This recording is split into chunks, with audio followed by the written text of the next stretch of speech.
എന്തെല്ലാം കാര്യങ്ങൾ അഭിമുഖങ്ങളിൽ പറഞ്ഞു. ഔട്ടായി പോകുമ്പോൾ പ്ലാറ്റ്ഫോം ഇല്ലാതാവുകയാണ്. അപ്പം ഇതാരാണ് വിപണി മൂല്യം ഉണ്ടാക്കുന്നത്? പ്രേക്ഷകർക്ക് കാണാൻ ആരൊക്കെ സിനിമയിൽ അഭിനയിക്കണം എന്ന് തീരുമാനിക്കുന്നത് ആരാണ്? ഈ ഒരു പവർ ഗ്രൂപ്പാണ്. അതാണ് പറയുന്നത്. നമുക്ക് ചോയ്സ് ഇല്ല, നമുക്ക് ചോയ്സ് ഉണ്ടാകുന്നില്ല. ഈ സിനിമയിൽ നിന്ന് ഔട്ടായി എന്ന് മാത്രമല്ല, പാർവതി തിരുവോത്തിന്റെ കാര്യം തന്നെ നമുക്ക് എടുക്കാം, റിമ കല്ലികളുടെ കാര്യം എടുക്കാം. ഇവർ പൊതുസമൂഹത്തിൽ എന്താണ് നേരിട്ടത്? ഇവർ അനുഭവിച്ച സൈബർ അറ്റാക്ക്, അത് ശരിക്കും നമ്മൾ മലയാളി സമൂഹം തന്നെയാണോ സൈബർ അറ്റാക്ക് നടത്തിയത് എന്നുള്ളതാണ് ഇപ്പോൾ ആ റിപ്പോർട്ട്. സ്വാഭാവികമായി ഉണ്ടാകുന്നതല്ല. അത് സൈബർ അറ്റാക്ക് നടത്താൻ ആളും ബലവും സംവിധാനവും ഉള്ളവരാണ് ഈ പവർ ഗ്രൂപ്പ് എന്നതുകൂടിയാണല്ലോ ഈ കമ്മിറ്റി റിപ്പോർട്ടിൽ പറയുന്നത്.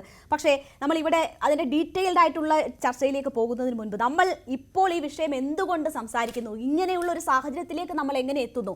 ഇപ്പോൾ നേരത്തെ അപർണ സ്ത്രീ കഥാപാത്രങ്ങളെ കുറിച്ച് പറഞ്ഞു. പക്ഷേ ഈ കമ്മിറ്റി ഈ പഠനം നടത്തുന്ന സമയത്തിൽ നിന്ന് മലയാള സിനിമ എത്രമാത്രം മാറിയിരിക്കുന്നു. ഇപ്പോൾ ഇറങ്ങുന്ന ചിത്രങ്ങൾ എന്താ? പാർവതി തിരുവോത്തിന്റെ ഉള്ളൊഴുക്ക് എന്ന സിനിമ നമ്മൾ കണ്ടിട്ട് നിൽക്കുകയാണല്ലോ. അപ്പോൾ അത് എത്രമാത്രം വലിയ രണ്ട് സ്ത്രീ കഥാപാത്രങ്ങളെയാണ് നമ്മൾ കാണുന്നത്. മലയാള സിനിമയിൽ ഒരുപാട് മാറ്റം ഈ സംഭവങ്ങൾ കഴിഞ്ഞിട്ടുണ്ട്. അപ്പോഴും ഞാൻ പറയുന്നത് മലയാള സിനിമയിൽ ഇപ്പോൾ അമ്മ എന്ന് പറയുന്ന ഒരു താരസംഘടന വെറും പാവയായിട്ട് നിൽക്കുന്ന അവസരങ്ങൾ ഒന്നിലധികം തവണ കണ്ടിരിക്കുന്നു. ഇന്നലെ ഈ മിനിറ്റ് വരെ ഞങ്ങൾക്ക് സ്റ്റേജ് ഷോയാണ് പ്രാധാന്യം എന്ന് ജനറൽ സെക്രട്ടറി പറഞ്ഞത് മാധ്യമങ്ങൾ കേട്ടതാണ്. ഇതുവരെ മറുത്തെന്തെങ്കിലും വന്നിട്ടുണ്ടോ? അതല്ല, ഇങ്ങനൊരു വിഷയമുണ്ട് എന്നാലും പഠിച്ചിട്ട് പറയണം.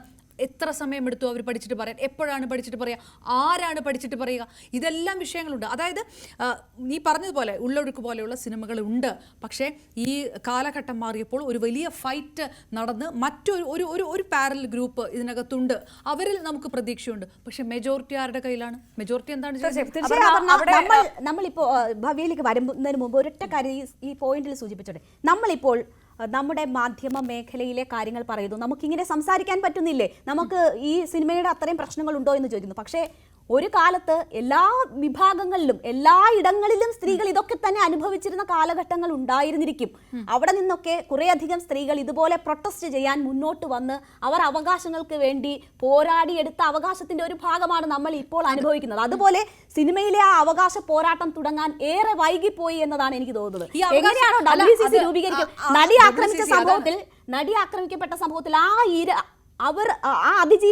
അതിജീവിത പോരാടാൻ തീരുമാനിക്കുന്ന അവിടെ മുതൽ തുടങ്ങുകയാണ് മലയാള സിനിമയിലെ പോരാട്ടങ്ങളുടെ കാലം എന്ന് ഞാൻ കരുതുകയാണ്. അവിടെ നിന്ന് പിന്നീട് WCC രൂപീകരിച്ച് WCCയുടെ പ്രവർത്തന ഫലമായിട്ടാണ് ഇപ്പോൾ ഇങ്ങനെ ഒരു കമ്മിറ്റിയും ഈ സിനിമയിൽ നടക്കുന്ന ഇതാണെന്ന് പുറം ലോകം അറിയുന്ന ഒരു ആധികാരിക റിപ്പോർട്ടും ഒക്കെ ഉണ്ടാകുന്നത്. അപ്പോൾ അവിടെ അത് ആ കാലഘട്ടം കുറച്ച് വൈകിപ്പോയി എന്നതാണ് എനിക്ക് തോന്നുന്നത്. WCCയിൽ വന്ന നടിമാർക്ക് എന്ത് സംഭവിച്ചു? ഈ പുറത്ത് പറഞ്ഞ നടിമാർക്ക് ഇപ്പൊ എവിടെ? അവർക്കൊക്കെ റോൾ ഉണ്ടോ? ഇതൊക്കെ നമ്മൾ സംസാരിച്ചു കഴിഞ്ഞു.